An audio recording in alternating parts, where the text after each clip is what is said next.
The sunlight was bright enough to make the restaurant windows shine like gold, but across the table from me, Mara Vane looked like someone sitting in the shadow of a storm no one else could see. She held the leather menu with both hands, her fingers trembling slightly, her eyes moving over the prices again and again as if every number on the page was a door closing in her face. Around us, people laughed over sparkling water and expensive brunch plates, the city moved gently beyond the glass, and a violinist near the fountain played something soft enough to make strangers smile. But Mara did not smile. She swallowed hard, lowered the menu just enough for me to see the shame gathering in her eyes, and whispered words that hit me harder than any insult ever could. She said, "I can't afford this date." And my answer left her completely speechless. Before I tell you what I said, please take a second to like, comment, share, and subscribe to Ancient Truth if you believe in kindness, second chances, and the quiet miracles that happen when one person decides not to judge another too quickly. My name is Cashin Rowe, and for most of my life, people assumed I was the kind of man who belonged in places like that restaurant. Clean shirt, polished shoes, good watch, confident posture, the kind of calm expression people mistake for having everything figured out. But the truth was, I had not always belonged at tables with white napkins and silver forks. I grew up behind a laundromat where my mother worked 12-hour shifts, folding other people's clothes while her own hands cracked from soap and cold water. I knew what it felt like to count coins before ordering food. I knew the special kind of embarrassment that came from pretending not to be hungry because the cheapest thing on the menu was still too much. So when Mara looked across the table with humiliation in her face, I did not see weakness. I saw a memory.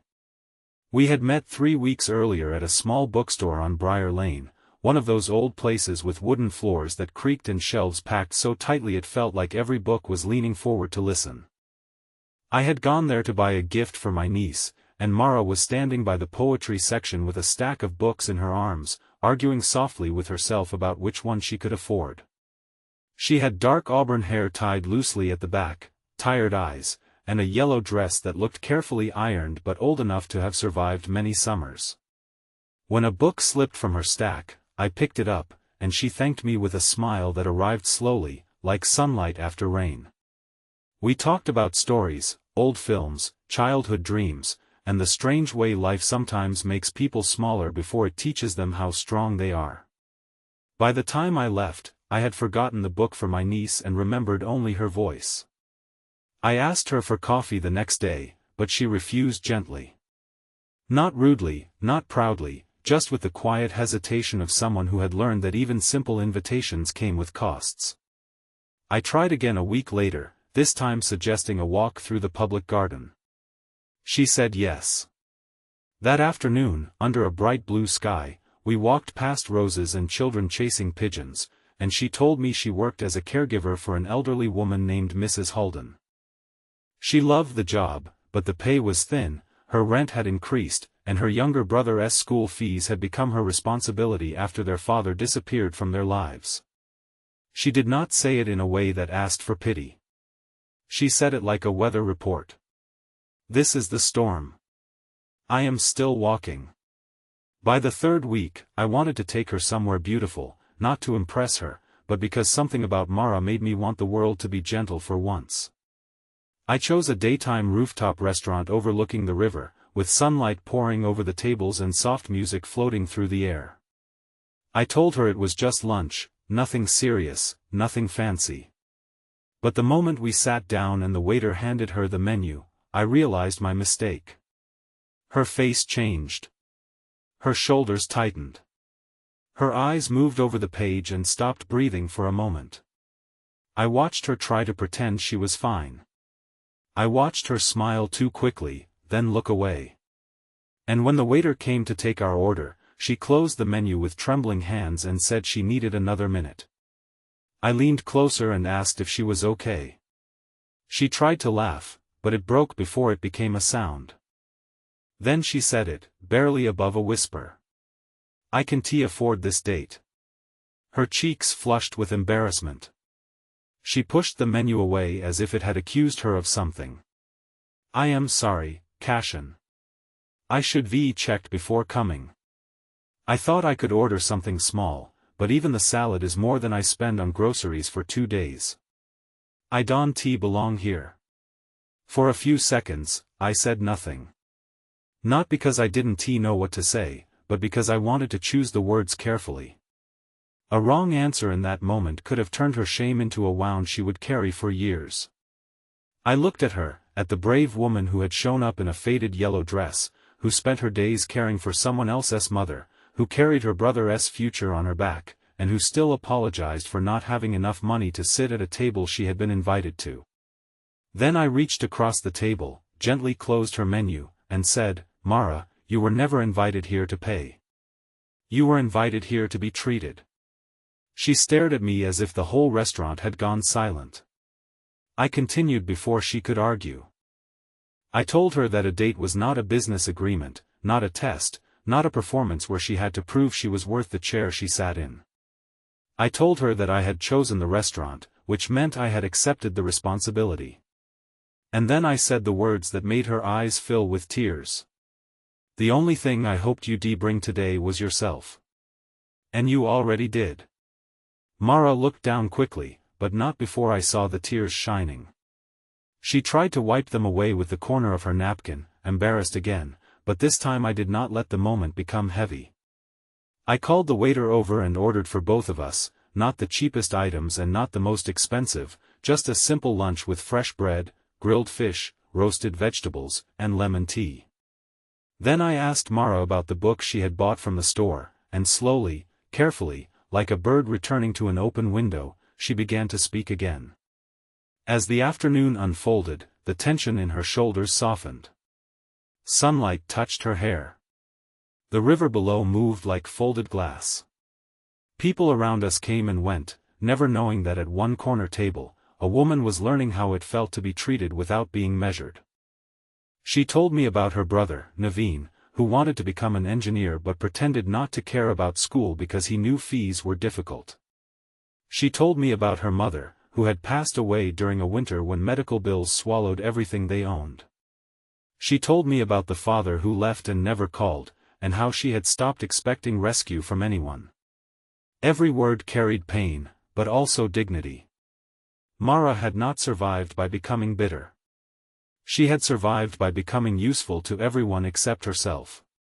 When lunch arrived, she ate slowly at first, like someone afraid the kindness might vanish if she accepted too much of it. But then she tasted the lemon tea and smiled. It was a small smile, but it changed her whole face. I remember thinking that some people do not need luxury. They need safety. They need one moment where they are not calculating, apologizing, shrinking, or bracing for disappointment. And in that sunlight, with music playing and the city shining around us, I wanted to give Mara as many of those moments as I could. But stories like ours do not become meaningful because everything turns perfect at once. They become meaningful because life tests the kindness after it is offered. Near the end of lunch, Mara's phone buzzed. She looked at the screen, and the color drained from her face. It was her landlord. Her rent was overdue by 6 days. If she did not pay by evening, he would begin the eviction process. She tried to hide the message, but her hands shook again. I asked what happened, and she shook her head, saying it was nothing. But I had already seen enough. I offered to help. She refused immediately. Not politely this time, but with panic. She said she could not become someone's charity project. She said she had seen how help could become control, how generosity could turn into ownership, how people could give with one hand and hold your dignity hostage with the other. Her voice cracked as she said she would rather sleep in a shelter than owe someone who might one day remind her of it. And that was when I understood that her fear was not money. It was dependence. It was the terror of being trapped by kindness that was not truly kind. So I did not insist. Instead, I asked her to walk with me after lunch. We left the restaurant under the bright afternoon sun, moving down the river path where trees leaned over the pavement and cyclists passed in flashes of color. For a while, we said nothing. Then I told her about my mother and the laundromat. I told her about the time I was 14 and a school trip cost more than we had, and my mother sold her only gold bracelet so I could go. I told her how I hated the trip because all I could think about was her bare wrist. I told Mara that I spent years promising myself I would never make anyone feel poor for needing help, because poverty already does enough humiliating on its own. She listened quietly. Then she asked what happened to my mother. I told her she lived in a small house now with a garden full of basil and tomatoes, and every Sunday she still counted grocery receipts even though she no longer had to. Mara smiled sadly and said some habits are just scars that learned how to behave. I laughed softly because she was right. When we reached a bench near the water, I told Mara I had an idea. Not a rescue. Not a gift. A bridge. I owned a small design firm, and one of our clients needed part-time help organizing community outreach calls during the day. It was honest work, flexible hours, and paid weekly. Mara could do it from home after Mrs. Halden's morning care schedule. She looked at me with suspicion at first, and I respected that. I told her she could interview like anyone else, refuse if she wanted, and never mention me again if it made her uncomfortable. The job would not solve everything, but it could help her stand without feeling held. For the first time that day, Mara did not cry from shame. She cried from relief. She covered her mouth and turned toward the river, trying to gather herself. I did not touch her. I did not speak. I simply sat beside her, letting the wind carry the moment until she was ready. When she finally looked at me, she said she did not know how to accept kindness without being afraid of the bill that came later. I told her that real kindness does not send invoices to the heart. 2 days later, Mara interviewed with my operations manager, Sabria, who was known for being warm but impossible to fool. I did not interfere. I did not ask Sabria to be easy on her. Mara earned the role herself. By Friday, she had completed her first shift from her tiny apartment kitchen, taking notes in a careful handwriting that reminded me of old letters. By the next week, she had paid half her rent. By the week after that, she had helped Naveen buy the calculator he needed for school. And slowly, something in her began to change. It was not dramatic at first. She still checked prices before entering cafes. She still apologized when she took up space. She still folded napkins neatly after meals as if leaving no mess could prove she deserved to be there. But she laughed more. She walked with her head higher. She bought a small bouquet of sunflowers from a street vendor and said they made the apartment feel less like survival. One afternoon, she sent me a photo of Naveen studying at the kitchen table with the caption that he had stopped pretending he didn't care. Months passed, and our friendship grew into something neither of us wanted to rush. I learned that Mara loved early mornings, cinnamon tea, old libraries, and fixing broken things even when they were not hers. She learned that I hated olives, kept every thank you card my mother had ever given me, and sometimes still felt like that laundromat boy wearing a man's expensive watch. We were not perfect. We disagreed. We misunderstood each other. Sometimes Mara pulled away when life felt too good, because fear told her good things were temporary. Sometimes I wanted to help too quickly, because old pain had made me desperate to protect people from suffering. But we learned. Love, I discovered, is not always a lightning strike. Sometimes it is two wounded people learning not to flinch when the other reaches out. Then came the day that changed everything again. It was a bright Saturday morning, nearly 6 months after the restaurant date. Mara invited me to a small community hall where Naveen's school was hosting a scholarship ceremony. She wore the same yellow dress from the bookstore, but this time it looked different on her. Or maybe she looked different inside it. Stronger. Freer. The hall was full of parents, teachers, folding chairs, paper decorations, and sunlight streaming through high windows. Naveen won a scholarship for academic improvement, and when his name was called, Mara stood so quickly her chair almost tipped over. She clapped with both hands pressed together, tears running down her face, not hiding them from anyone. After the ceremony, Naveen came over holding his certificate like it was made of glass. He thanked me awkwardly, as teenage boys do when emotions are too big for their bodies. I told him he earned it. Mara looked at me then, and there was something in her eyes I had not seen before. Not fear. Not shame. Peace. Outside the hall, under the clean daylight, she handed me a small envelope. Inside was a note and a folded receipt.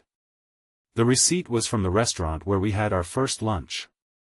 She had gone back and paid for the same meal in full, not because she owed me, but because she wanted to return to the place that once made her feel small and leave it feeling whole. Her note said that my answer that day had not just paid for lunch. It had given her permission to believe she was worthy of gentleness. I could barely read the last line because my eyes blurred. She wrote that she had spent her life afraid of being a burden, but I had shown her that the right people do not carry you because you are weak. They walk beside you until you remember your strength.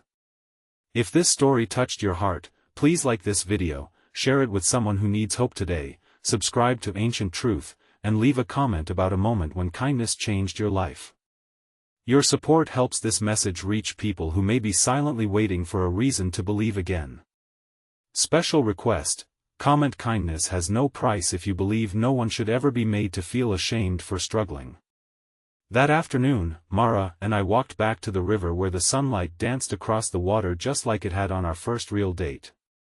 She slipped her hand into mine without hesitation. No trembling. No apology. No fear of the cost. Just trust. And as we stood there watching the city move around us, I realized that the most expensive thing I had ever given her was not lunch, not a job lead, not help with rent, and not even my time. It was respect. Because money can fill an empty plate, but respect can heal the part of a person that hunger and hardship tried to break. Mara once told me she could not afford a date, and maybe in that moment she believed it. But the truth was, she had brought something to that table more valuable than anything on the menu. She brought honesty, courage, and a heart that had survived storms without becoming cruel. And my answer left her speechless because, for the first time in a long time, someone looked at her not as a problem to solve, but as a person worth choosing.